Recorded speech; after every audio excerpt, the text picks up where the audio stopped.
This storm right here on your screen, which is moving into the northwest, will become a significant rain and snow producer over the next couple of days. At the same time, a tropical disturbance in the Gulf of Mexico, fed by major Hurricane Lydia, which hit Mexico yesterday, will bring the threat for flooding and tornadoes to Florida both today and tomorrow. All these details and more are coming right up on these storms. To start off this video, let's review our cross-country storm, which I have talked about a lot in recent videos. Like you saw in the very beginning of the forecast, this system is pushing its way into the northwest US today. This is resulting in widespread cloudiness and rainfall with snow in the highest elevations. Definitely won't be anything extreme for the northwest, but it's enough to make for a cloudy and dreary day. Heavier impacts start to arise as the system shifts its way over towards the high plains on Thursday. This is when an intense low-pressure system will develop, creating some strong wind.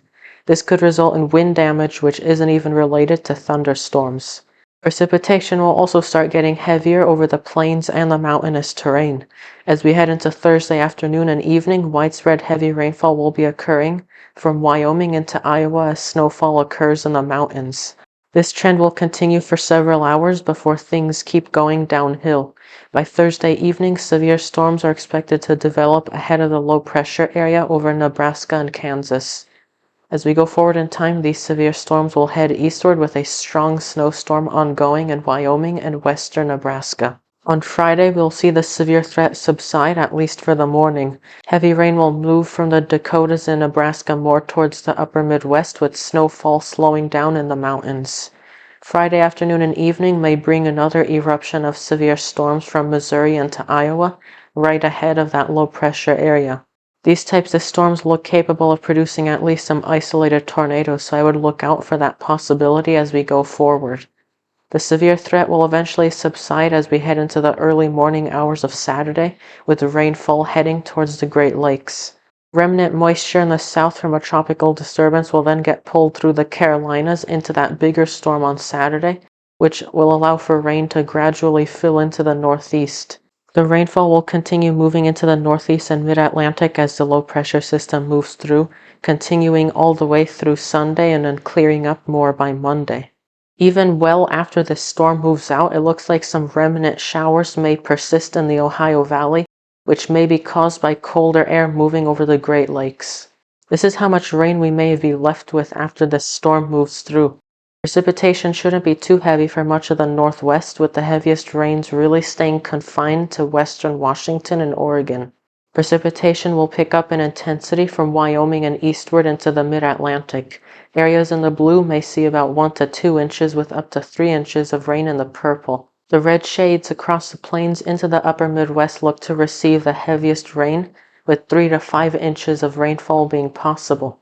The snowfall with the storm will stay confined mainly to the Rockies since cold air will be limited. The National Weather Service is expecting some of the heaviest snow in the higher elevations of the Cascades, as well as the Rockies in Utah, Wyoming, Montana, and Colorado.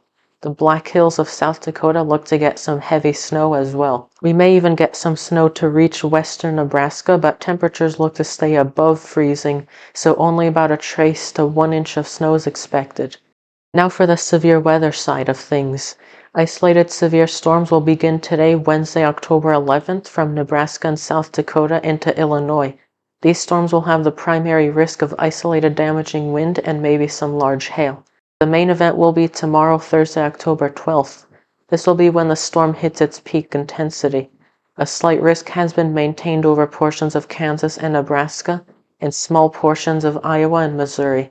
Isolated tornadoes and damaging winds are expected, although large hail could be the primary risk. We also have that tropical disturbance in the Gulf of Mexico. Rainfall accumulations will be quite heavy for some areas, especially southern Alabama, southern Georgia, and much of Florida. While heavy rainfall will pose a risk of flooding, I also think that this will be a severe weather producer, especially for Florida. The Storm Prediction Center has issued a 5% tornado risk for very similar portions of the Florida Peninsula and Coastal Bend for Wednesday and Thursday.